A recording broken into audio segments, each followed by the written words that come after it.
to make sure I didn't mess anything up. I'm sure the broadcast will start in a couple minutes.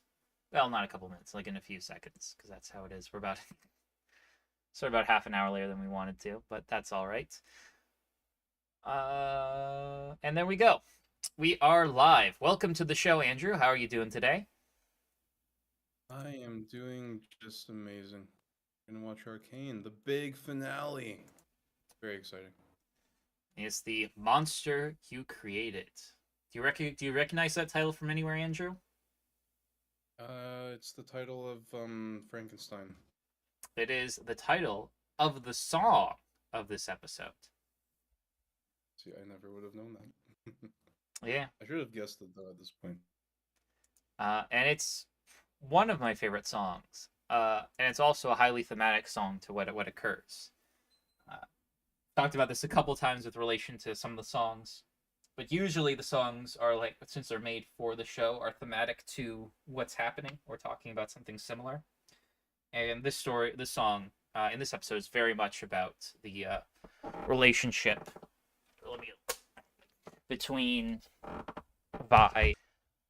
And I'm very excited to talk about it. We'll probably not get to it this episode. I expect this might be episode 8 was our longest one so far. I wouldn't be surprised if this one's a bit longer. So we'll try and stay out of the details of updates and whatnot. I'll just give a quick rundown. I'm still working on everything. Cards are got to go to their second prototype stage, but we're open to release for Christmas. And book, we're still working on it. Everything's being worked on. No big updates. Andrew, any updates you wanted to give at the top of the show, or should we just jump into it? Oh, let's get right into it.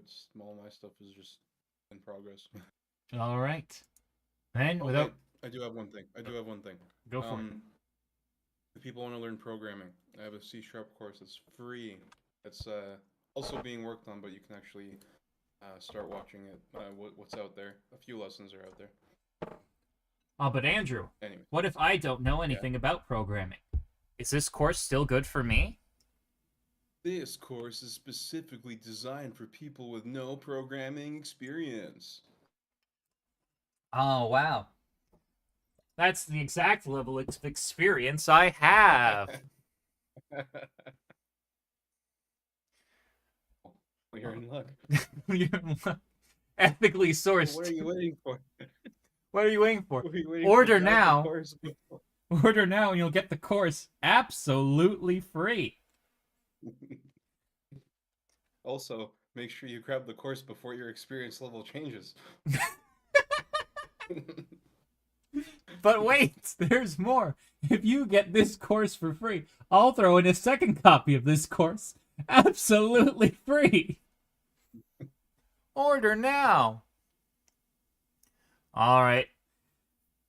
And then for the prospective programmers out there, everything's where would I go to go download this course, Andrew? Oh, it's oh gosh, Udemy Teachable something. I have a link. You don't have to worry about sending it to people, but I'll just. Oh, you know what? I have the stream open. I'll just here. There you go. Oh, you're just going to in the chat. Yeah, Oh, there you I'll have go. the link.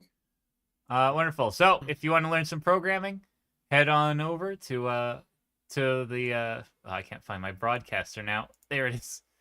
Head out and take a look. Absolutely free. In the meantime, let's learn about the monster that you created.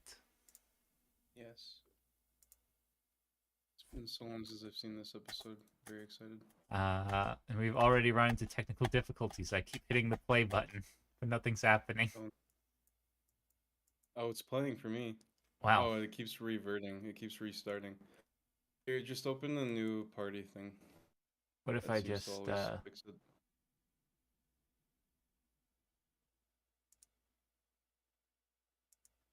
Well, ran a bit longer that time. Okay, I just reopened it.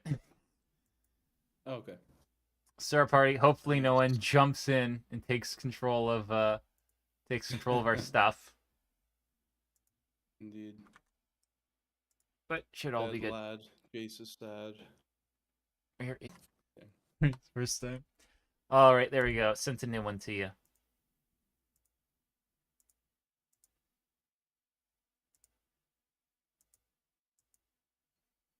There we go. All right. Tell me when you're in, and we can hit play. Wait, what? Well, I've been watching it. Well, I just I did a thought new you were one. watching it. No, I did a new one. It didn't work. It's all broken, Andrew. Weird. I'm like commenting on the episode. My goodness, look at that. I sent a new one in the teleport or the teleparty chat or whatever it is. I'm in. All right. And here we go. I'm in the party. Don't be stupid, be a Always smarty. make Come sure and join you- the Nazi party. You can't say that on stream. They'll take away your rights. This is America. My blood is red, my Lambo's blue. It's a Boondocks reference. Hey, you can't talk about factions that took away people's rights, or they'll take your rights away. All right, let's talk a bit about what's going on here. Jace seems like a bit of a sad boy. Yeah, it's very like. Why would you be sad? Listen, You won. You won a battle. It's great. as Jesus once said, let those among us who have not murdered a child cast the first stone. But yeah, obviously, I feel like for this like for Jace's pretty much entire arc, he's getting pulled between these sort of two extremes, where Mel is not like pro-violence. Positions and how she's expressed them to Jace probably come off to Jace as the pro-violence position. And then Victor sort of represents the sort of ultimate pacifist position. Yeah. And this might be part of why he's gone out and done this on his own, right? If Mel has always been we need to have the weapons and do the fighting and the whatnot. And the one time he calls for it, she says no. He's like, what the fuck, man? And so he's just, fuck it, I'll do it myself. Yeah. And then he goes and does it You himself. gotta do something, right? And he straight up ganks a kid. Yep. I would say as far as first forays into military missions go, this was not the greatest. I mean, they completed all the objectives, but most people, call me old-fashioned, but back in my day, most people didn't like killing kids. Yeah, I mean, even like from a, I don't know, it seems distasteful to talk about strategy, but I mean like all those kids are just gonna remember the man who murdered their friend, right? They're not gonna remember like, oh yeah, like they freed us from like our labor thing or whatever. Like they don't this is probably a good gig for them compared to other stuff they would have experienced in Zon. Yeah, I was going to say, like, it might be the guy who killed their friend and took her job. Like, I needed that job to pay for the food to feed my 3 siblings and my mom. And now that's gone. So if they're lucky, they might get a job doing the exact same thing at the other plants. Or, and so literally all that's changed is, one of their friends dead, and now they have a worse commute. Thanks, Obama. Yeah.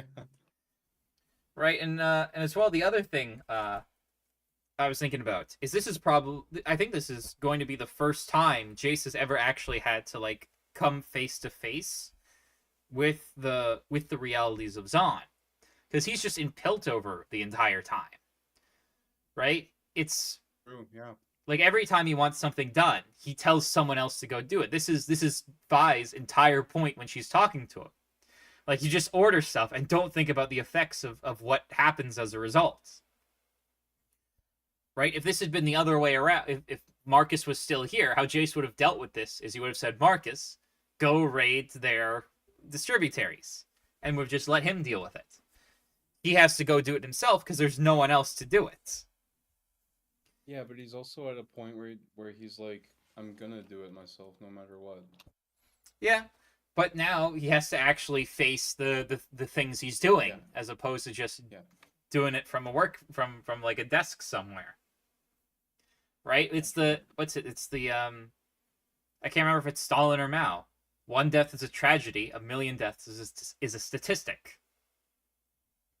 Right? It's one thing to get these reports like of a couple of firelights dying, a couple of Piltover police died or whatever, or there's skirmishes at the border, they're chucking rocks and shit, and then it's another thing to walk in there and kill a kid yourself, you know? And so now he has to actually face the reality of what the situation is really like with his own eyes, and it doesn't seem to be he doesn't seem to like what he's seeing. Indeed.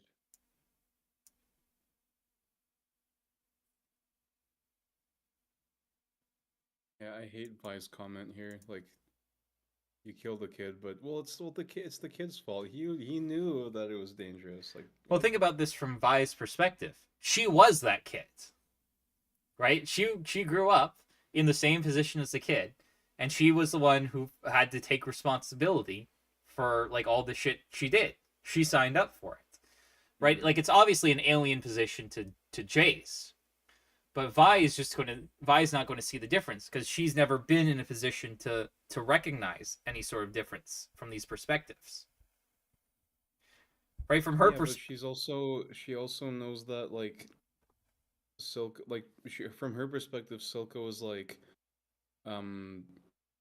imprisoning and manipulating her sister to do his bidding, right?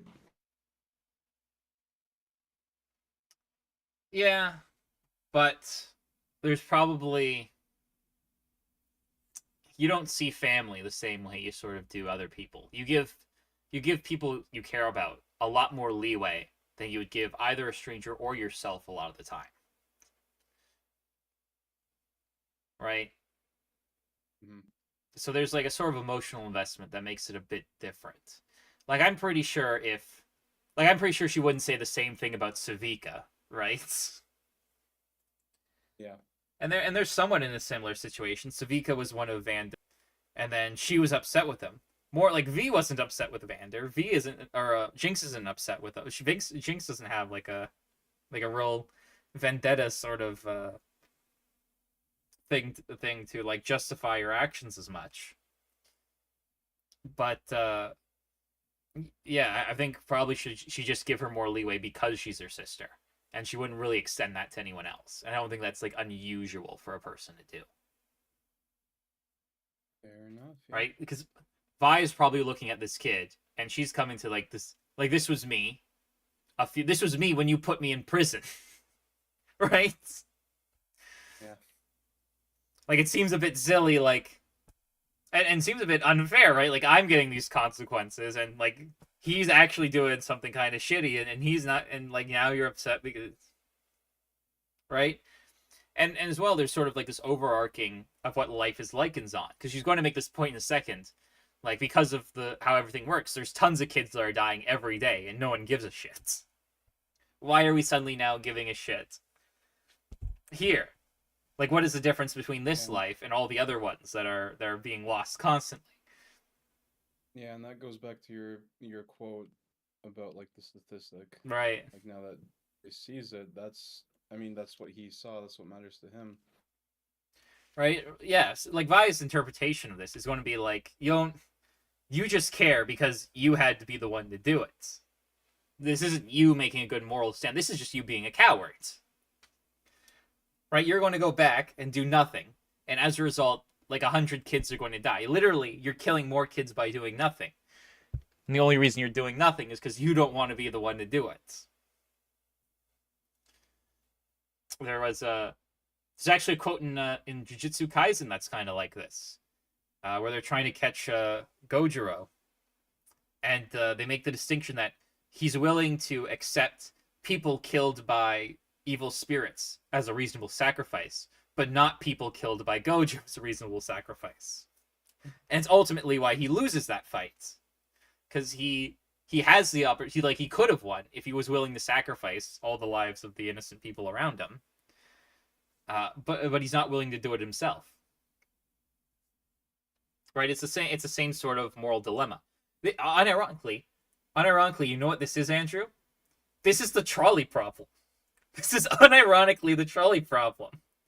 Does Jace pull the lever and kill the kid to save 10 kids, or does he let the train run over the 10 kids?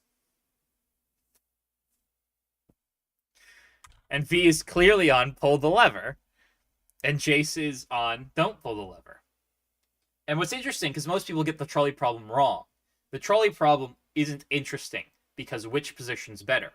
The trolley problem is interesting because of how people change their answer, depending on how more personalized it is. So, for example, like the first step is, do you pull the lever and run over the one kid?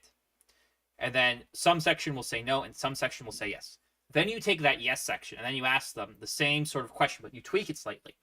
There's a train coming to kill 10 people. And there's no way to divert it off the track.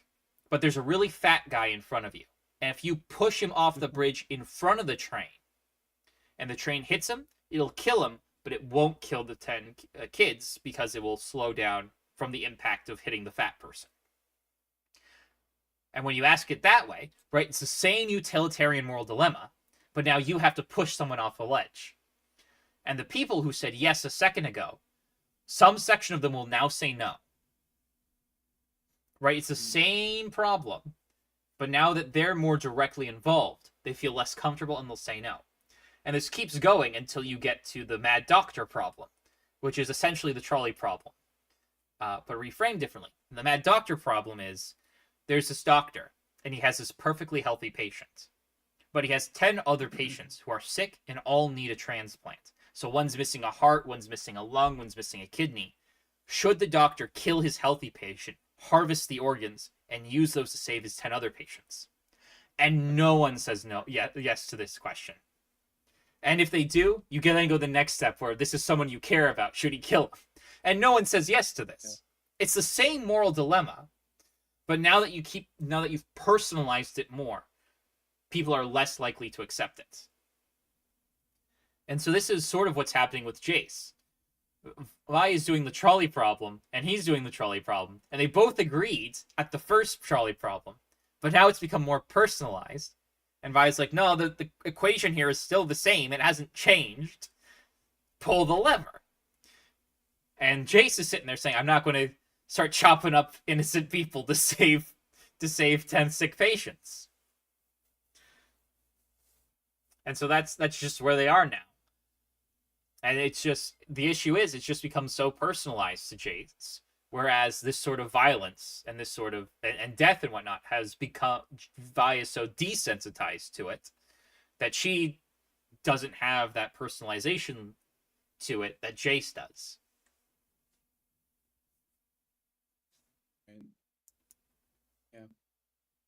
Yeah, the comment makes sense in character.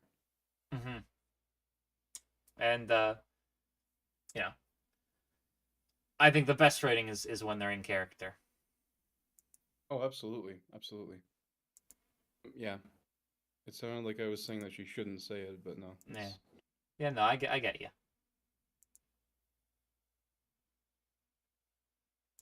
Right? And that's that line pretty much sums up the whole point. Do you not understand? I'm part of this now. Right now, this is a me issue. Now I'm a part of it. Now it's personalized. And Vi's response is the big issue with the answering the yes on the trolley problem. It's like, you were always a part of it. This was all you. Yeah. This is your fault. What the fuck are you talking about? Yeah. This makes me like Jace a lot less. Well, I mean, listen. To be fair to Jace, it's a reasonable thing to think. It's just like, yeah, go on. He's not a bad person or uncaring. He's just ignorant, and he's about as ignorant as everyone on this council, right? It's very easy. Like when he's doing his stuff, he never wants to be on the he just wants to invent stuff, and he keeps getting sidetracked by all these things, right? And no one No one on these people who have all these years of experience, who should know about Zahn, know anything about it. So it never really filters him. Like Heimerdinger. Heimerdinger's been there for hundreds of years. And he shows up at Zahn like, oh, this will be a sitch. And then walks through and is like, oh shit, this has gotten really fucking bad. So it's not like Jace does not have like a great support structure to really get him to understand what's really happening here. And then when he does go, right, he's a lot more reasonable about everything than like Marcus was when he showed up. Marcus was like, oh, there's Onyx, beat the shit out of him. And like Jace was completely unprepared for this. No one's prepared him for it. He was never even supposed to really be here, right? He was just like some inventor kid.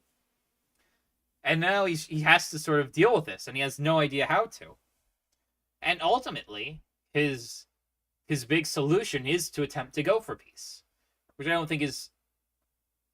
He's working with what he's got, and he hasn't been given he hasn't been given the tools to sort of deal with these sorts of things, and so he's just trying to figure it out as he goes along. And he could be doing a worse job. You know, his heart seems to be in the right place generally. So I mean, I think let's not be too hard on him. Yeah. But you know, on the other hand, I think he's a great character. Right. The big issue is, I mean, despite the fact that we can put all these caveats in there to like make it understandable, like why he would act this way, he's still the guy in charge. And unfortunately, if you're not good at something, or if you don't have those tools, then everyone suffers. So you just have to be better. And there's not. It's just kind of a shitty situation. And there's probably blame to go around for everyone. And yeah, the question is what to do now.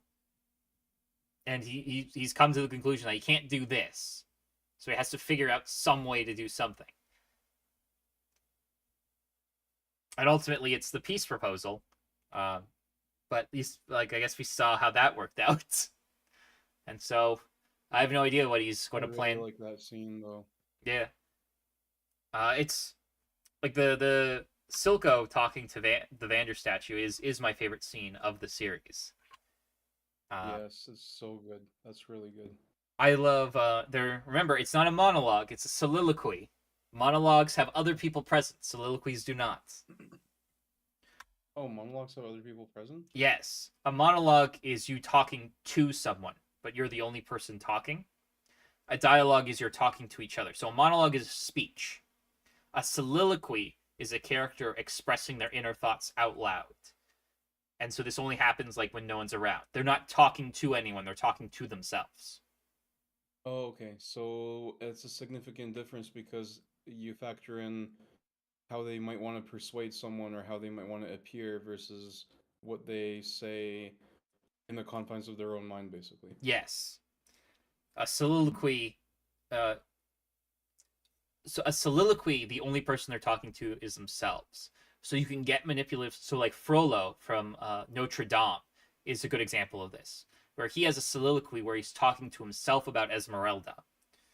But it's not like an honest talk about how he's feeling and what he should do, because he can't be honest with himself. And so he's internally justifying his coming actions towards her. Which is very interesting. If you listen to the song Hellfire, the sort of cloaked figures who appear are speaking in Latin. And if you translate the Latin, they're all blaming him because he's the one who's going to be acting really shitty. But in this whole time, he's talking to these sorts of figures like, I'm not to blame. I'm not at fault.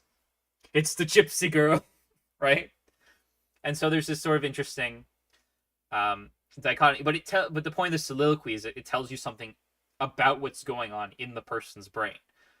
Frollo, in this instance, is going to go through this whole thing where he's going to either make this gypsy girl marry him, or he's going to kill her. He's pulling the Sam Hyde. We're just going to kill her. Right? And the problem is, you may be familiar with the Catholics and Christianity, Andrew, but you're not supposed to do that. You're not supposed to force a woman to marry you against their will or kill them. Yeah. Fun fact: if someone gets married against their will, you may very well have done like the legal proceedings and stuff, but because the condition wasn't met, the marriage is not valid. Yeah, that's an annulment. You're not actually married. Yep. Yep. Fake marriage. And then there's sort of the whole other thing of he's just doing this because he wants to sleep with her, which is also like a bit of a no-no. But so you can have He's not a priest, right? He's just like a judge or something. um I believe he's a magistrate, but he like holds himself up as this exemplary model of morality. Gotcha. Right. Very model of a modern magistrate. Right. He doesn't run Notre Dame because Esmeralda can hide in there. So I think he's like a judge or like a magistrate. I think it's a magistrate. But yeah. But so you can have soliloquies where they're not being honest. But so it's a monologue, but a monologue to oneself. So when you analyze a soliloquy, this is things that they're talking to themselves about, and there might be alternative motives because they're trying to like convince themselves or something or whatnot. But it's the important point is this is a conversation meant only for him, and so Gotcha. it's part of an internal struggle. Is why it's important, why it's different. A monologue is them when he does a monologue, it's an external thing that's usually occurring, and then a soliloquy is an internal thing. And this is why soliloquies are some of my favorite. Like my favorite part from V for Vendetta is the soliloquy of V talking to breaking up with the concept of liberty. There's this great part where he's talking to Liberty like Liberty the concept is his ex-girlfriend, like his ex-lover, and how he's left her and he's going out with his new girl Anarchy. Wow. And yeah, V for Vendetta is very good. Another Alan Moore work, much like Watchmen. Alan Moore is one of my favorite. I'd say he's probably my second favorite comic book writer after Neil Gaiman. But yeah, back to our little trolley problem here. Jace has personalized it. I'm a part of this now, and Vi's going to point out, you were always a part of it.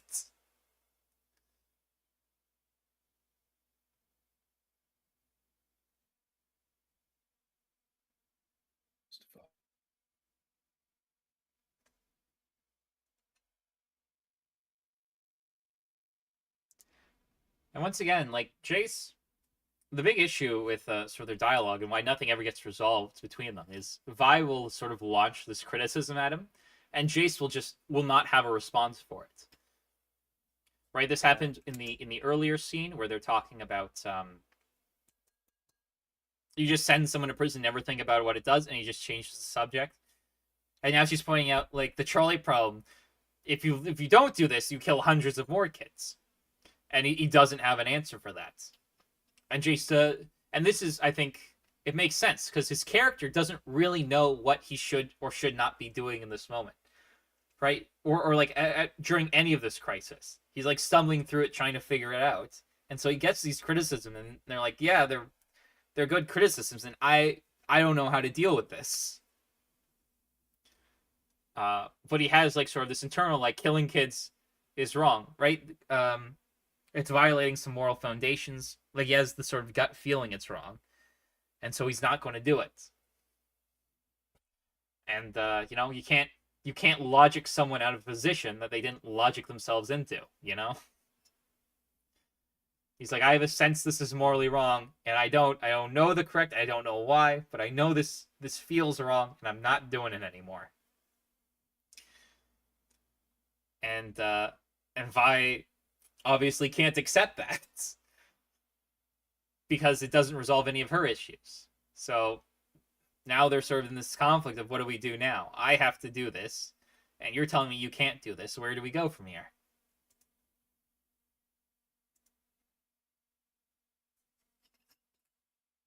Yeah. Oh yeah, he wants. Well, those are his. I mean, he made them. Well, Vi has never been a huge proponent of property rights throughout this show. Yeah, she has stolen from him before. She She has literally stolen stole XP from from him him before. specifically and blew up his workshop. This is just this. Imagine like they had that conversation off screen, like they're like sneaking into the camp and stuff, and she was like, "Oh yeah, good thing you managed to figure it out anyway." Like, what do you mean? Oh yeah, like I took your crystals. It was. I always thought like I was when they teamed up. I was like, oh, are we going to get a conversation about how she robbed them? And we never do. And I've thought about it a little bit, and I think it's just probably because it's just not an efficient use of time. Yeah. Right? There's nothing that either of the party could gain aside from like the conversation would be like, oh, we stole from you that one time. Oh wait, that was you, and there might like be a joke in there, and it just wasn't. There's not a lot to get out of it, so I assume Yeah, that's why well, they didn't bother. yeah, well, I mean, but it could be like a stupid like Marvel thing where it's like, "Oh yeah, I remember when I robbed you." Like, "Oh gosh, don't remind me." Ha ha ha. Okay, Yeah, let's work together. Like, but it could be like a super important conversation too. But also, it makes sense that they don't bring it up because like not neither of them probably even remember like each other. I think Vi saw him, but also, I mean, like one. yeah. Like I don't think like Jace doesn't know who robbed him, and Vi Sorry. probably doesn't know that Jace was the one she robbed. How it would Mm, essentially, how you probably get to the conclusion is the hex tech reminds her of the crystals, and right. then make the connection that way. But even so, what does like Vi wouldn't ever gain anything from like, hey, I robbed you before. Mm. Yeah, like she's trying to get help from Jace, confessing that Yeah, she's no, no, she would not not bring only it up. not only that did she steal, not only did she Jinx steal the crystals once, they did it previous time before. Like if I had a nickel for every time we had stolen Jace's crystals, I'd have 2 nickels, which isn't a lot, but it's weird it happened twice. So Exactly. it would take like a fair bit of effort to put it in there in a way that wasn't like just like a hey, you remember that time? Like to actually put it in a way that was coherent, cohesive, and you wouldn't have gotten much out of it. So it's just the cost to benefit analysis just indicated it wouldn't happen. But who knows? Maybe it'll become relevant at some point in the future, and they'll talk about it. But yeah, so we've gotten to this point where she's like, "I'm gonna go do the kid killing thing." Not directly, but she's going to go smash up some places, and people are going to get hurt because of course they are. And so Jace doesn't want to hold responsibility for that. And part of the entire the entire debate that's been going on is how much responsibility does Jace have in relation to the things he creates, right? He wants, like, remember at the beginning of the series, his big plan is to just give these gauntlets to the people in Zon. He was just going to hand them out, so all the miners would have an easier time. And now he's not comfortable letting Vi keep like one pair, right? Heimerdinger comes in and says, "Oh, we need testing to make sure they're safe," and he's like, "No, we got to release now." Yeah. And so there's this like whole dilemma he has about how much responsibility does he have to take for the things he creates. And so at the beginning of this sort of interaction, he's like, I don't want to be giving out my weapons to people to go do this kind of stuff. And then Vi says, listen, if you want my guns, you're going to have to take them off my cold, dead corpse. City boy. And so they do a bit of a squaring off. Jace uses bluff here and rolls ineffectively.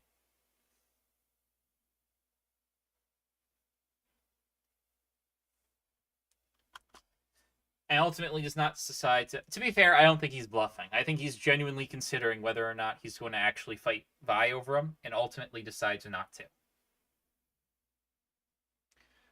And so the question now is, Yeah.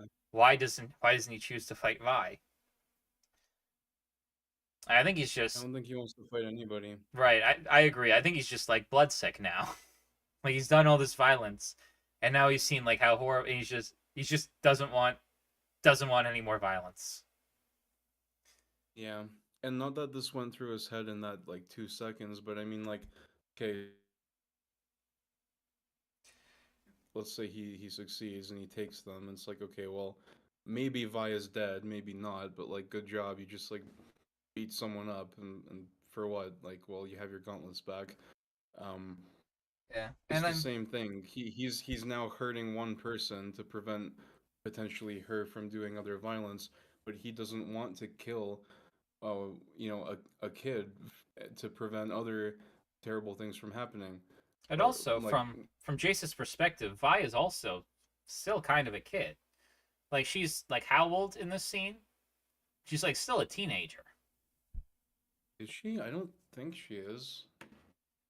Is she not? Jace is in his 30s by now, right? Right. He was 24. In that it's been 7 years. He's 30. He's 30. What? 33. Okay, then let's say Vi And is she in was. either her late teens or early 20s. Yeah, she's gonna be something like that. Yeah, it's Right. still. Yeah, Which it's a which good from point though. Jace's perspective is Yeah, essentially a kid.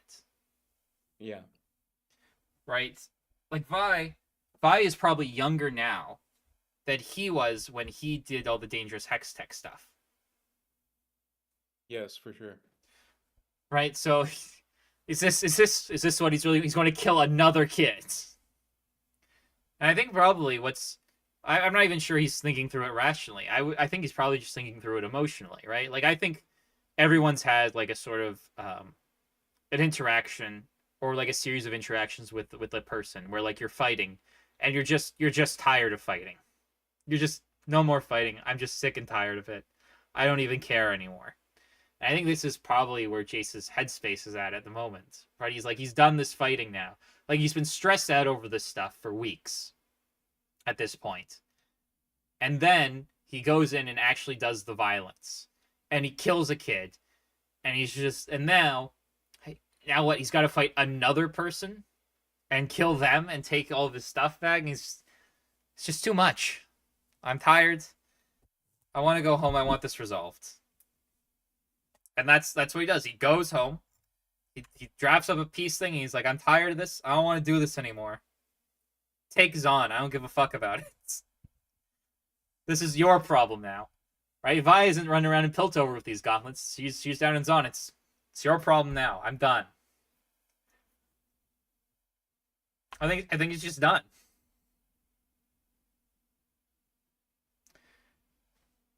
Yeah.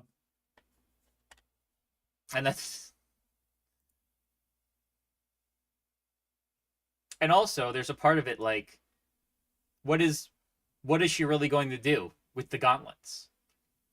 Like is she going to attack another distribution center like this?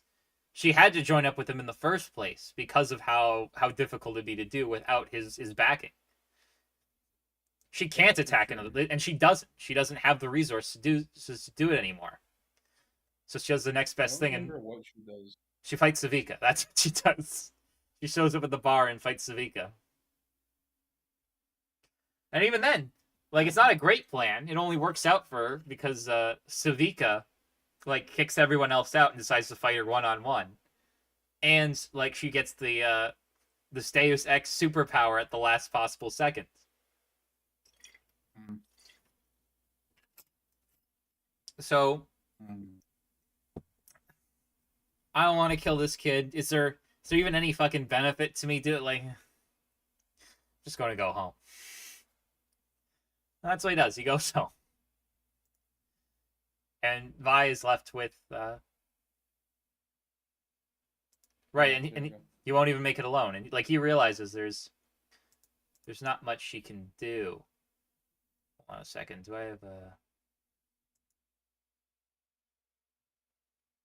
No, I don't. Let's see. It doesn't matter.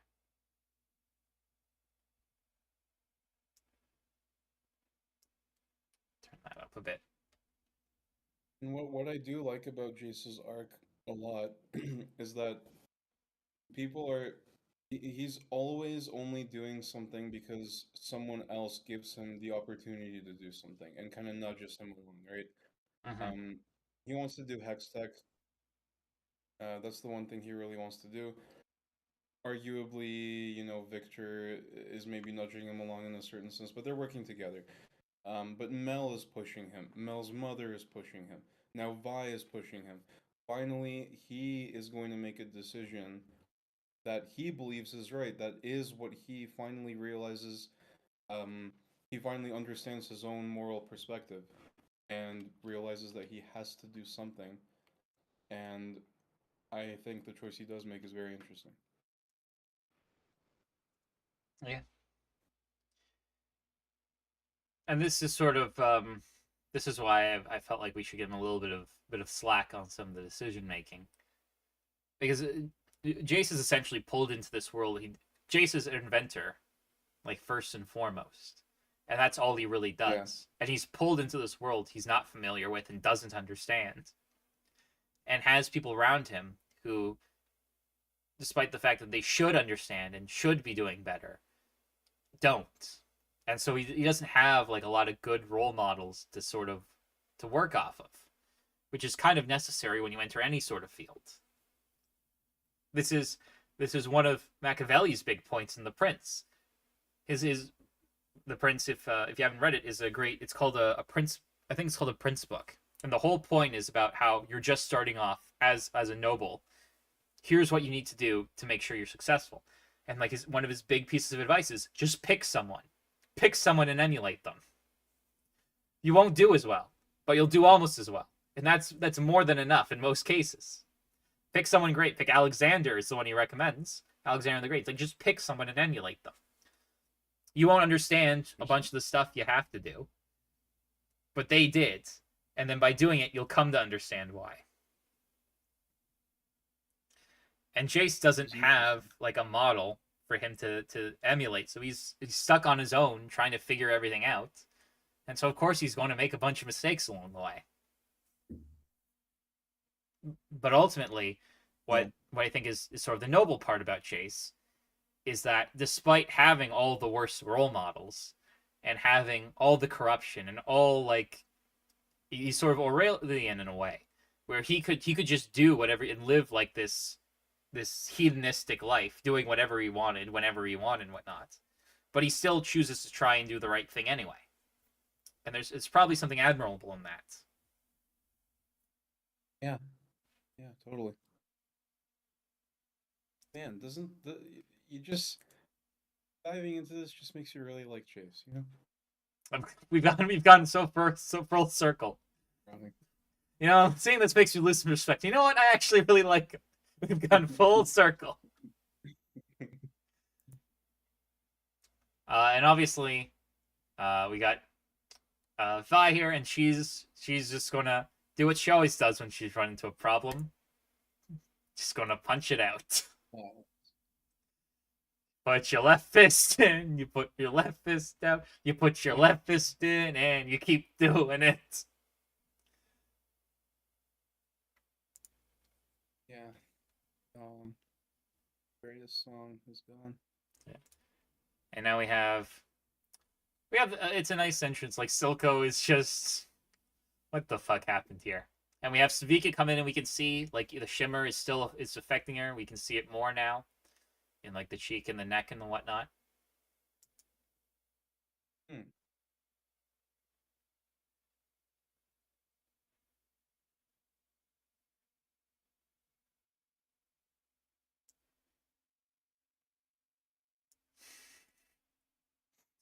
Mom, I want to buy a sheriff. Honey, we have sheriffs at home. Sheriffs at home. Marcus. Literally dead. Uh, Yeah, that's interesting. I mean, it's interesting how calm he is, especially because he like the last time something really bad. Well, like there was that one scene. I think it was six. It was either yeah, it was the end of six. He was freaking out, man. He was like beating a guy senseless? I think there's a couple things. One is we have to keep in mind Silco is a crime warlord boss man, and he's in front of two of his subordinates right now, Yeah. not including Savika, like two of the other Chem Barons. So But how do you think he actually feels about this, though? Do you think he like would be freaking out internally, or do you think he's like, no, no, I got this. I do have like he has a plan. I think Silco's whole thing is he wants control. I think he understands everything through a sense of power, and he understands that power through control. And so usually, uh, so generally he wants to try and exercise power by controlling the situation. And this is sort of how we see when he interacts with people, right? His first thought with Marcus, his first conversation with Marcus. Marcus comes in all hot, and then Silco sort of circles around him, and with his words comes to dominate the conversation by controlling more and more and more of it. And so I think part of it is it's part of the case, and I think this is why he acts in the way he does when everything falls apart in episode 6. Well, he can't exert any control over V, but he can exert control and power over his subordinates by kicking the shit out of them. And then even then, after he does have his temper tantrum, he sits down, calms down, settles down, and then he gets up and he's back to himself, like in control again. And so part of it is he can't have a tantrum at this moment, because if he does, he will actually lose power, because the Chem Barons will see him as weak, and he can't have that. True. So that's part of it, right? And I think part of it is so I think part of what's happening here is that level of control. I think as well there was a sudden element in episode 6 where there's not in this. What's probably happened is someone has gone to Silco and told him they beat the shit out of us and destroyed our shimmer. And that's when he first hears about it. And then he goes down, so there's like a delayment. Whereas in episode 6, he's right there about to capture them, and then they get away, and then it has that immediate loss of control. So it's a bit more delayed here, so he has more time to compose himself and make sure he's presenting himself in a way that he should be in order to maintain control. And even despite that, I think there's a little bit of edge. Like Savika brings up Jinx, and he's like, "We'll buy another." Which, to be fair, we don't even know if he can do. Like, he's only ever owned Marcus. Right? It's not like there was... That's a very good point. Like, we know that like the runner-up is basically Caitlyn, right? And that's never going to happen. Mm-hmm. And so he might not even be able to buy the next one, but But part of it is, like, right now, his position has become weak because of the topside attack, in conjunction with Jinx going out on her own and whatnot. And already Finn has questioned his leadership in a meeting. So right now his position's like really untenable. His position was untenable, and it just got worse. And so as like a survival mechanism, he has to maintain he has to act in this way, or he could lose everything. So that's mainly what I think is happening here.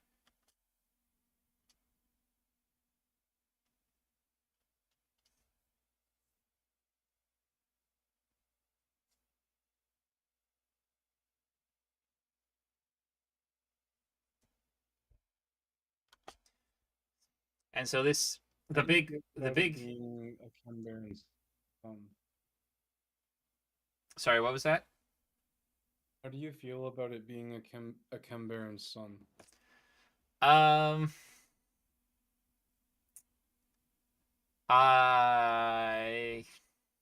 wasn't a big fan of it, to be honest. I thought it was a bit much.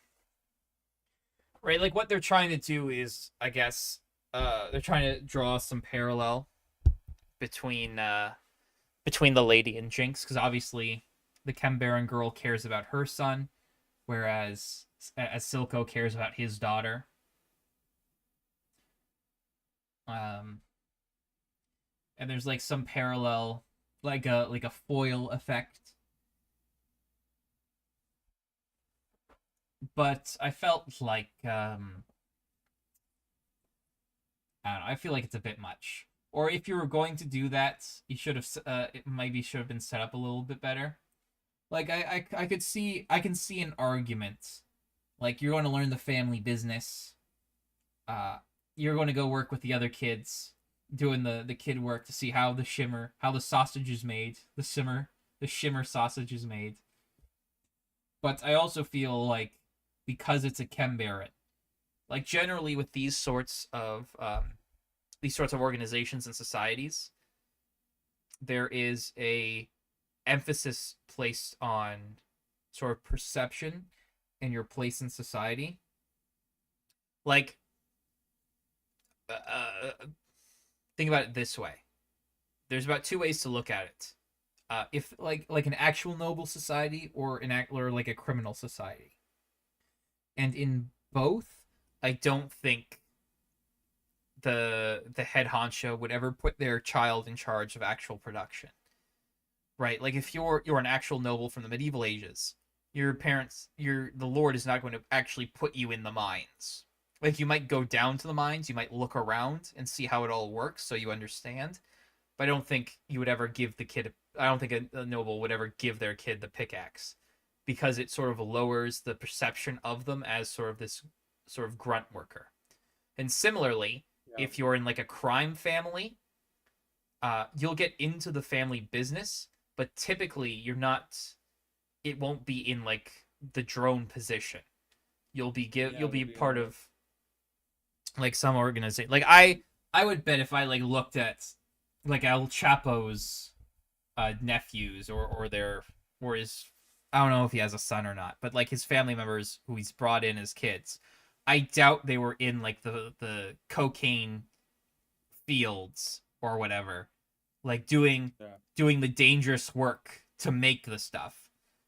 They were given some sort of executive position, probably, right? And because Well, typically, because this shit's bad for your health, and you wouldn't want to expose your kid to it, and so you would have the kid like touring the place, and then while he's touring the place, the raid occurs, and he thinks, "Oh, yeah, this is my mom's. I need to help by pulling the alarm." And then maybe he tries to get involved somehow to help save his family business or whatever. then you have the problem of like, oh, so they attack on the one day this one kid is there. It could be like coincidences aren't right. It might not even be like the one day, right? It could be that he's there.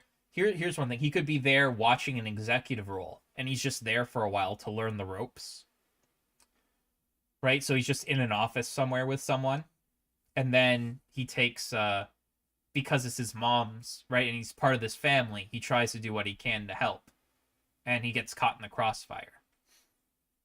Then it'd be less coincidental, and you'd still get the same effect. But even if you want, coincidences aren't necessarily bad in the story. Like it is a coincidence that the place Vi robbed happened to be Jace's. Right? They're not like you can have coincidences, and it's not awful. The problem is when everything is a coincidence, or they're like incredibly unlikely coincidences. Yeah, and I mean the thing is with that though, like that was all that happened because that's the way that it literally had to sorry, else could have possibly happened. That's the tip they got. Um, that's because Jace actually went down there, right? He went to the shop. Yeah, Boy didn't even haggle. Um, you're right. You're right. so they that wasn't even a coincidence. That was just that's they were going to rob not hex crystals, but they were going to rob someone who they knew was wealthy, and that was kind of our inciting incident, I guess. Yeah, I So guess if you're you right. had set this up in a way that, like you said, like you gave a very good example of how that would be how that would basically alleviate the contrivance and replace it with like, yeah, that's a from the character's perspective a coincidence, but it's something that just had to have happened. Like there was no way that Jace could have avoided that tragedy, basically. Right? Hmm.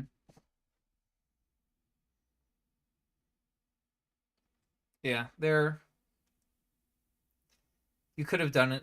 Yeah. So I guess I would do it in. Yeah. I I guess It's an easy probably. fix. Like it's not a Yeah. big deal. Yeah. It's not. It doesn't ruin everything. It's probably one of the few scenes where I thought it's a bit much, but also I guess there's sort of a question about timing and benefit, time usage to benefits. Like if we had done all this work to set up this character, what would we have to take out instead? Right. So like I can see why it was not a super high priority, but I think there's probably ways they could have improved it. But yeah, here we are. She's upset because her kid died.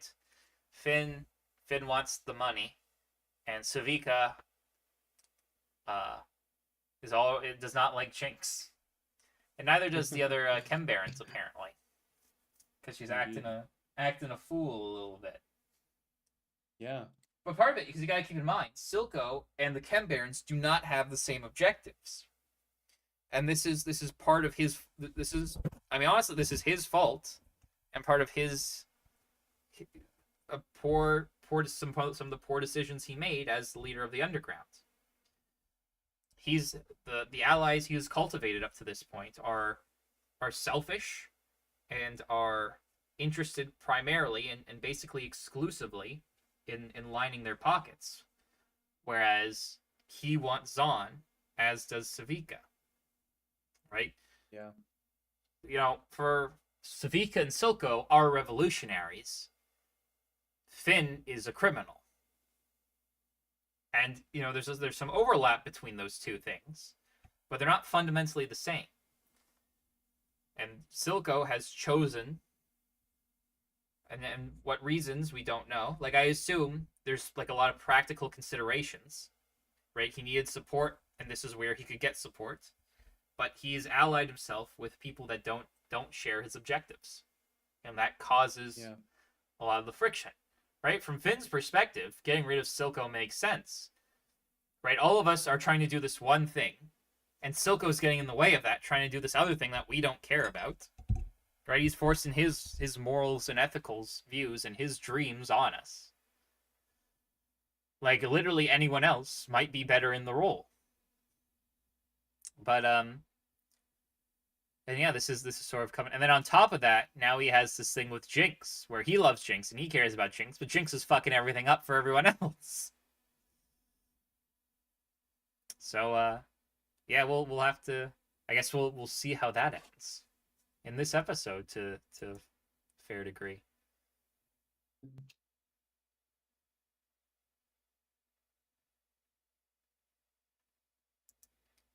Right, and that's why that line is not very good. We have the solace of knowing he died for a cause. And the Chem Barons are there like, we don't give a fuck about your cause. We just want the money. What the hell's wrong with you? Yeah, that's a good point. Right, he cares about the cause. Savika cares about the cause. These people don't give a shit. They just want the wealth. Did we already get the scene where he confronts Finn? Yes. The next scene with him is when Finn shows up at his domicile and says he's going to take him over. So we've had Right. the Okay, talk with that's the Finn scene I was and Finn talking and about. Savika. Yeah.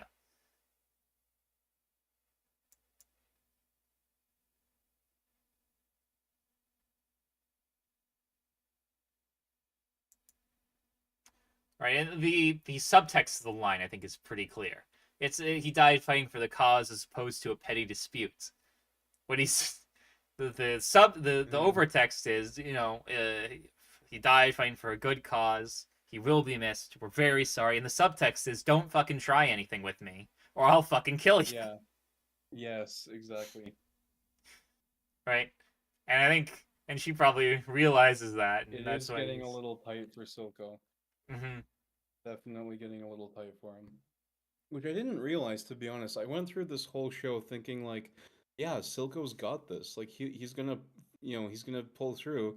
But then at the same time, you're thinking like, wait a second, like we are on episode 9. Like Silco shouldn't be like it shouldn't be slipping from him this late. Like what's he gonna do? This could get really bad real quick. Yeah, well, this is also exactly what Silco's trying to do the entire time. Like things since episode, like since the V gets out of prison, everything is continuously falling further and further from his grasp and spiraling further out of control. And so the whole time he has to maintain Hmm. this ruse that no, I'm in complete control, as he is in less and less and less control. Until eventually, at the very end, he's just strapped to a chair and has no control over anything.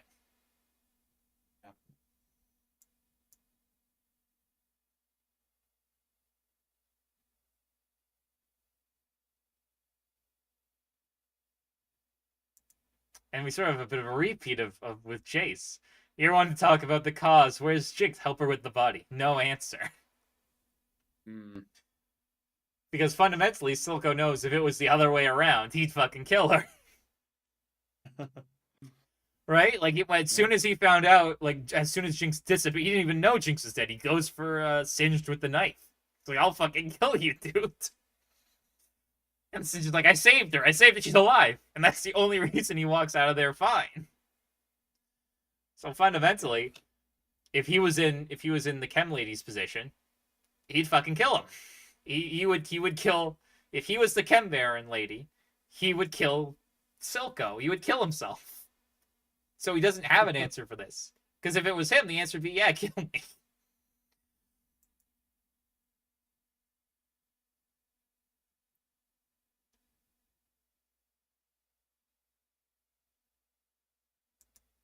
And then this scene's supposed to like, remember what we talked about? You should be number one. And I feel like again, the scene would work better if Finn felt more like a real threat, Yeah. which is it's unfortunate. And now we go to just nothing but sad boys, huh? We got Victor here, remembering the girl he just accidentally got killed.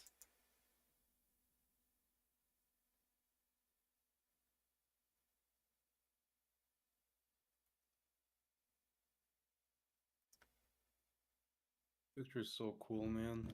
Yeah.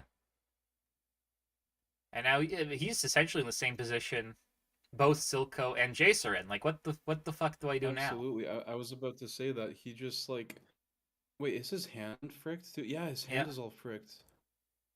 Is it metallic or it looks like for a second I thought it was like muscle tissue or something, but it's that same like metallic stuff that his leg has, right? yeah. Well, knowing what a Victor's like in the game, I would assume it's Yeah, metallic. he's all robotic and stuff. But in like he's like this is like the next step in evolution and stuff, right? Right, he's the Astra Mechanica of the League of Legends universe. The flesh is weak. Ever since I learned the weakness of the flesh, I was disgusted and craved the certainty of steel.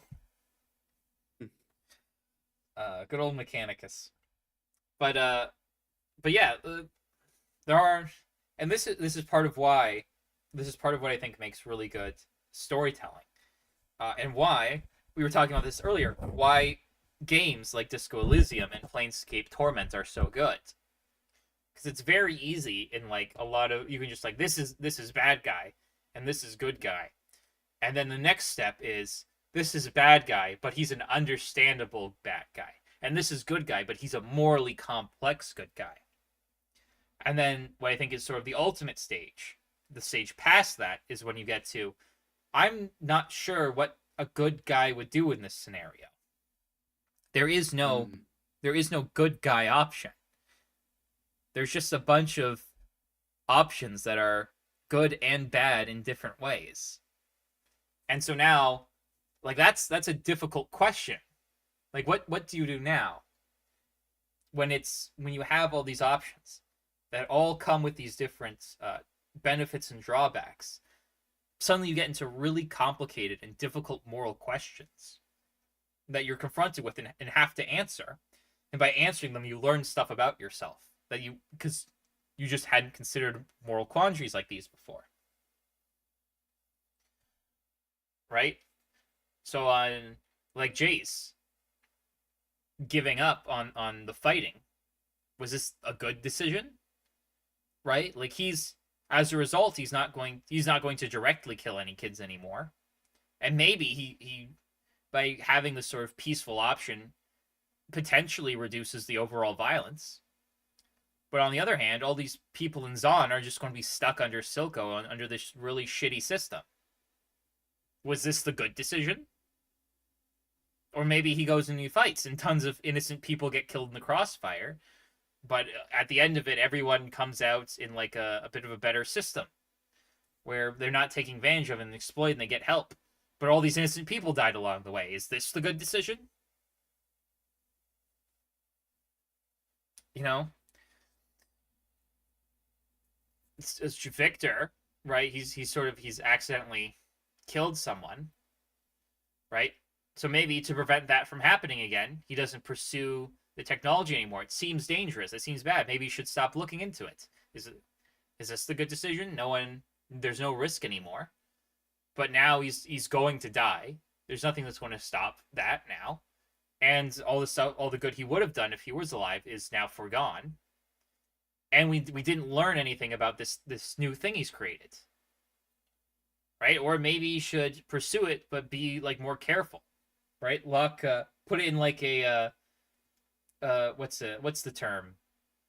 Put it like in a special zone. Like quarantine it. Right? Have a special building, special access codes, tons of safety measures, and then study it and learn something about it. But maybe someone else will die if he does that. Like, and how much benefit would his continued life bring compared to how many people would get hurt by continuing the research, right? These are not easy questions. There's no clear this is the right option and this is the wrong option.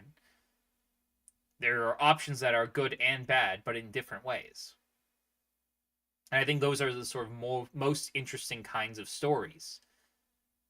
Because instead of like a story that tells you how you should act, it asks you how you should act, and you come with the conclusion, I don't know, I'd have to think about this.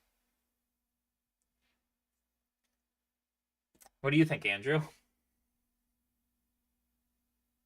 I want to think that there's a place for like I don't know, like this guy is a hero. He starts out as a hero and he always makes the right decision or something. And he ends off as a hero and he makes the right decision. But I feel like there's a great advantage to stories where it isn't clear. But I don't know, I feel like the biggest advantage probably still is when, although it's unclear in the moment, you kind of like you want to extract something to learn from it, some conclusion where it's like, yeah, like here's like three guys that made a mistake, but here's the actual way that you would do it, or here's two guys that made a mistake, and finally, guy number three was about to make a mistake, but he figured it out and he did it. Be like him or something like that. I don't know. I'm trying to. It's something that I'm actively like debating with myself about, I guess. Yeah, I think if I were to, probably the best way would be to have those choices and then have consequences for the choices. Yeah. And then have a bunch of different ones, right? So, like a choose your own event, like an RPG game would probably be good for this, where you make these decisions and then those decisions later come back and affect you in different ways. and then you could run through it a bunch of times. And you could see how certain decisions affect things in certain ways, and then draw conclusions from that based off of it. Right? So, and you could have repeats of the same sorts of decisions with different outcomes as well. So, what was it? Bloodborne has an interesting thing where you can like invite people to your sanctuary, but some of the people, if you invite them, are not good people, and they'll kill everyone in the sanctuary. So you have to be careful who you invite. And so there's sort of a lesson to be learned there about being, because there are tons of ways you could invite everyone you meet who seems to need help, but if you trust everyone, it's not going to end well. Or you can invite no one that you meet, in which case your sanctuary is always safe, but there's never anyone in it, and it's just empty. And so is there really any value to not trying? Those people are all going to die anyway.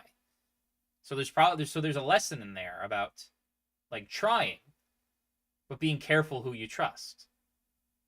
And so I think there are ways to have like these options and have not great outcomes and still learn something from them. Right? Do you really want to be the guy who never trusts anyone? That's a lonely and hollow existence. Do you want to be the guy who trusts everyone? Well, then you're going to get fucked. It's just how it's going to work. Right? You probably should have somewhere in the middle. And sometimes you'll choose wrong. But does that mean you should never take the chance to choose? You should never try. Right? So I think that there's ways you can present these sort of moral dilemmas in ways where you can engage with them and come to conclusions from them.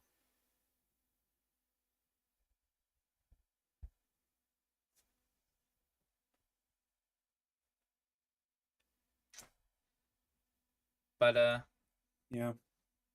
but yeah, that might be a bit harder to do in a show. At least like a short form show like this. Like if you have one of those long running shows like Legend of the Galactic Heroes or Full Metal or even Death Note to some extent, you can have some more repeat decisions and then have different outcomes and sort of show it off that way. But actually Death Note's probably not a great example. But Galactic Heroes and Full Metal probably has some good examples in there of them doing that. So it sort of just depends.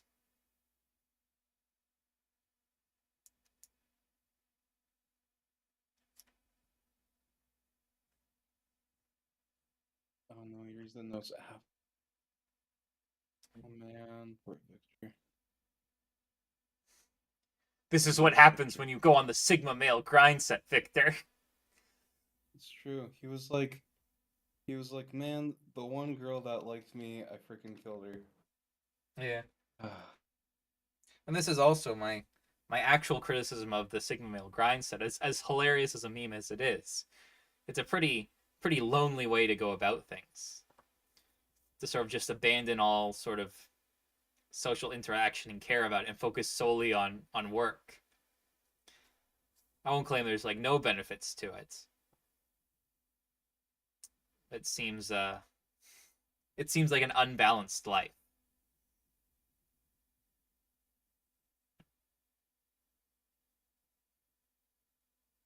Maybe that is kind of what the issue here is. Maybe that's what, Victor was so focused on, like doing this good thing. I mean, there's also the meddling with magic, with forces beyond your understanding.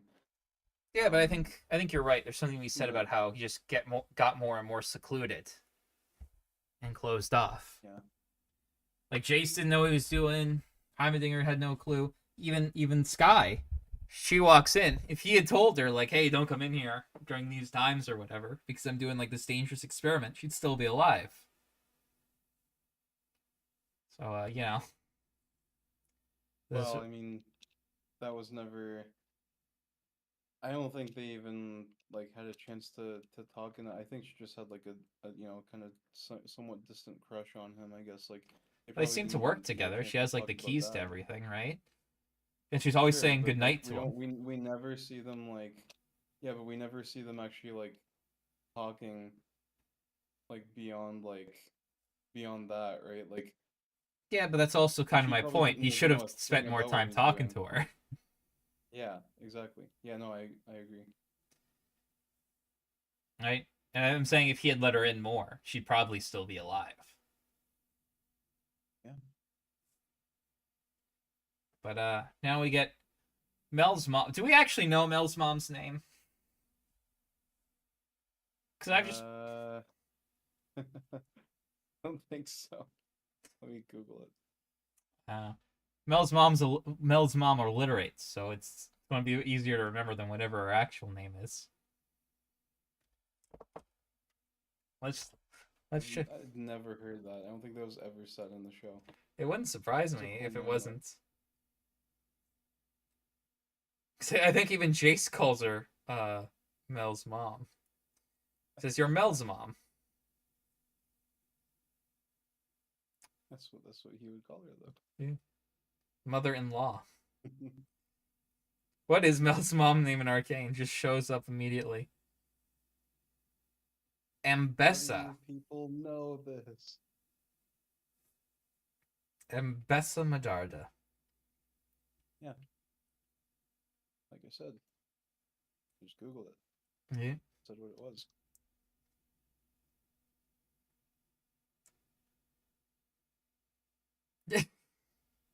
They have like the episode list, and it's just 7 episodes of Absent, or it's 6 episodes of Absent, allude to only, and then Oil and Water appears.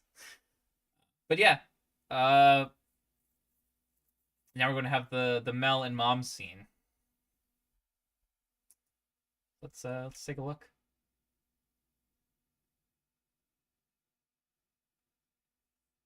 And she's there with her male friends. Young lad. Yeah. Dang. I think she's not very happy.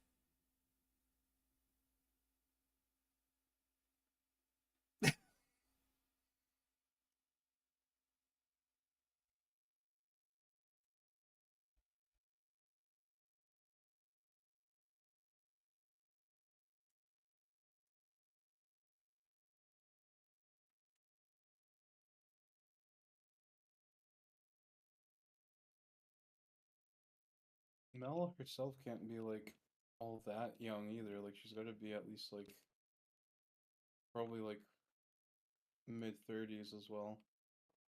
That's what I would assume too. But I like Like would she have been a similar age to Jace when Jace was in trial? I think so. I think she's a little older than Jace, Unclear. but I don't actually know. I think she's probably, if I were to guess, she'd probably be late 20s at the trial, and then like late 30s now. Yeah, that makes sense. Yeah, it's interesting because like her political experience, I'm curious what it is beyond Piltover. Like I mean it's implied that she's with all the wars that Ambessa did, she probably would be like it's probably not just like Piltover and then like that one war. Yeah, well, my sense is like she's groomed for leadership positions, Yes. right? So she has like all this sort of proper education, whereas the other Piltover leaders are are like Jace. They do something else, and then because they have power in that particular field, they become uh, part of the council, like some sort of Right. oligarchical syndicalist nation, Yeah. right? Because it seems like the dumb guy is a merchant, and that's what he does, merchanting. And then Heimerdinger's like the head of the university, so it's all like these important industries that maintain a seat on the council. But although if I were to be more specific, it seems like there are houses that maintain a ton of power in certain industries, and because of that maintenance of power, get a seat on the council. Because when Heimerdinger's removed from the council, they don't just get a new head of the university in the council. Heimerdinger has just lost his seat. Right. And so I would imagine if, especially with how the corruption work, if like the merchant guy lost all of his money tomorrow, he would lose his seat and someone else would come in because they just have more power in that particular field. Would be my guess. Right, and they don't necessarily need to replace Heimerdinger because their tech faction is sort of represented by Jace. That'd be my guess anyway. But yeah, I kind of like this scene. Mel comes in and she's like super angry at the mom for reasons. And the mom and this is sort of I think part of the problem with the mom and why their relationships is as damaged as it is. The mom never actually takes anything she does super seriously. Like she spills the wine and she's like yelling at her and he's like, I taught you better. Stop it. Knock it off. She like shooing people out. And then it's not until Mel like is really pressing the issue here. She's not changing that she kicks like the one guard out so that they're alone for the rest of this conversation.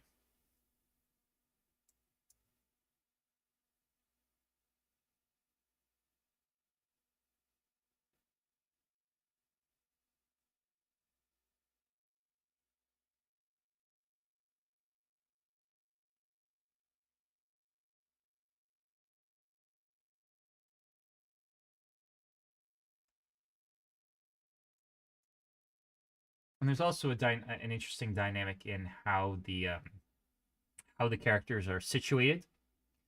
Like Mel's yelling at her mom, but she's also looking directly at her mom, whereas the mom is not looking at Mel. And so there's like a symbolism of like power and composure, or is that a symbolism of like her mom doesn't want to look her in the eye? I think it's probably like more like the power composure. I think part of it is I think there's like a level of dishonesty when her mom talks to her. Not that in that she's necessarily lying to her, it's that she's hiding stuff. Right? She's been slowly drip feeding her information. Your brother's dead.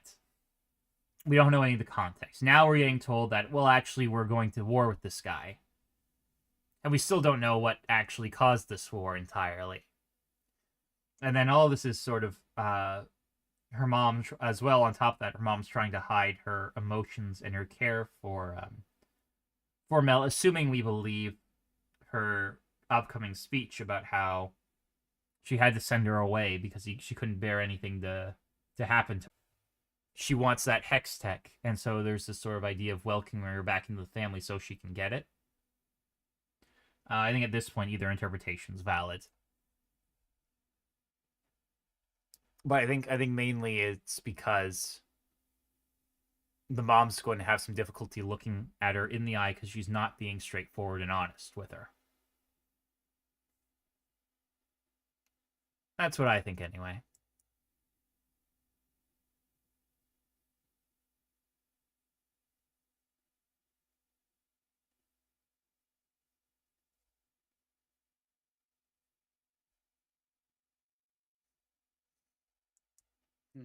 And there's an interesting line here where she's like where she says the guy doesn't think the score is settled and his resources exceed our own, and then Mel says you're starting a war to cover your ass, which there's sort of two ways to sort of look at that, because that's not what her mom said. So either Mel is so emotional in this moment that she's interpreting what her mom is saying in the most negative light possible, or Mel knows her mom well enough and knows how, because she hasn't been entirely forthcoming and honest with how she's been delivering the information, has made a reasonable conclusion that when her mom is saying he doesn't think the score is settled, what she's really saying is this is a fight we're going to have for various political reasons, and we need to win it. Right? So, and we're not really sure because we don't actually know what the situation in Noxus is. What does she mean by like start a war to cover your own ass though? Because it's Well, like this is part of the problem. We don't know. Like, I could hypothesize a couple of reasons, right? So, for example, uh, she dropped the ball on protecting her brother, right? And he's dead one now. second. Sorry, I'll be right back. My alarm is ringing. I'm just gonna turn it off real quick. Right, cool. But that does remind me that I should be should be wrapping up somewhat soon. But that's okay. Carry on. All right, so we'll just finish up this scene then. So, like, I could hypothesize Right. a situation where the brother's killed, right? Because she's fucked up in some way, right? She indicates earlier that she took her eye off the ball or whatever, and so now her plan, like, here's one possible solution. Her plan could be, all right, now we need to go to war and kill this guy, because if I don't do that, it makes our family look weak. That makes it look like you can just kill one of us without impunity, for the sake of our position of power, right? In our sort of the face of our honor, right? In order to make sure that people understand we are a threat and we're dangerous, I now have to go to war with this person so that it doesn't look like you can just attack us with impunity, or else people will attack us because we will look weak, right? So that's one example of a position where, because the brother was killed, she now feels she has to start a war. I see. So we can't get a good sense of what's actually happening on the ground. And so it could be Mel's just interpreting it negatively, or it could be because Mel has spent so much time with her mom that when she says stuff like this, Mel sort of understands that there's some ulterior motives and that she's not being entirely forthcoming, and makes some assumptions about what's actually going on based off of previous experience with her. That would indicate that things aren't quite exactly as she's saying they are. So those are sort of the two possible, as far as I see, the two possible interpretations for those two lines. Gotcha.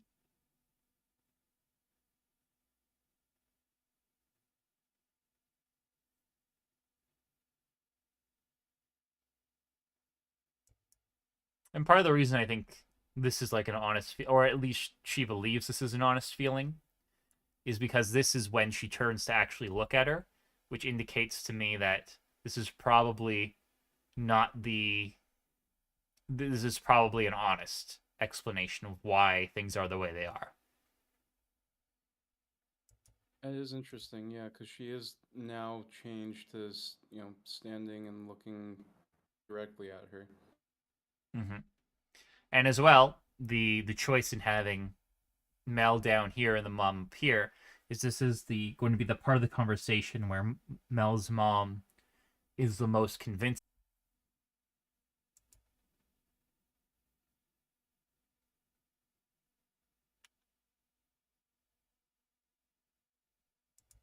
Right, and notice now that she said how she actually feels, now she's no longer looking at her. Now she's talking about the weapon again. She's also given her the reason to understand, like, like given Mel a reason to be like, this is why we need it, Yeah. and hopefully this time Mel will kind of understand her trouble. And once again, I love all of the sort of scenes with the mom because they do really good jobs on the background. Right? We have she's doing this whole thing about talking by her side, and then the whole thing she's like in the heroic pose, and that's the Medarda ships there, and she's like sitting on the Medarda ship, and there's Noxus in the background. It's excellent, excellent posing and sort of framing work. Yeah, it's like the two of them like fit into the painting. Mm-hmm. Very interesting. All right, you want to call it there?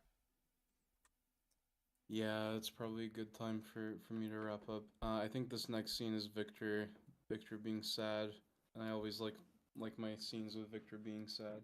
You But just want to see Victor sad. What?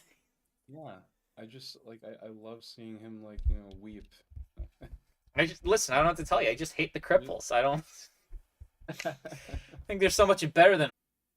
All right, that was the first part of Arcane episode 9, and I feel like we got through a good chunk of it.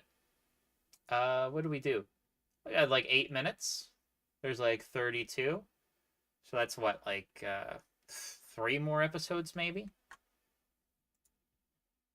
But we'll see you. We'll see you next time, where we'll cover Victor and Jace and a couple of other things too, hopefully. But in the meantime, you can find all my stuff on my website, maxgeng.com. It's got free short stories. You can just read them. Throw them in an anthology if you want. They're BYSA share alike. Copy left. There's a link to all my social stuff, everything. There's copies of the stream. There's even a copy of the primer video that they took off of YouTube, those sons of bitches. And anything else you want to know about me is on there. I've been here with Andrew, our dear programming friend. You can find his game, Air Obscura, on Steam. It's on sale now, isn't it? Yeah, it is on sale right now. I forgot to look at how good of a salesman I am. It's 50% off. That's half. You can buy it now, half off. One full half off. All right, so there's really never been a better time to buy this game. That is literally true. It's never been this. It's never been 50 off. Yeah, and it won't be. It won't be 50% off forever. So if you don't go buy it now, you might be missing out. You might be missing out. Better go buy free programming course. That you can get at. Did you ever put down a link anywhere? Yeah, I had the other one in the chat, and I put the game in the chat now too. All right. Cool. I'm looking in the chat and I didn't see it pop up, so I thought I might double check. All right. What? Yeah, I'm not seeing the wrong chat. You might be. You might be. No way. No. I'm watching the stream. All right, I'm not. Either way, you can find everything you need on Andrew's YouTube channel, which is linked in the description. You can just click it; it'll go straight to it. Nothing going to stop you. And that's it. We will look forward to seeing you next week when we talk about Arcane Episode 9, Season 2, or Episode 9, Part 2. Not Season 2. That's not for a while. Until then, it's been lovely to have you all. And until next time, fuck off.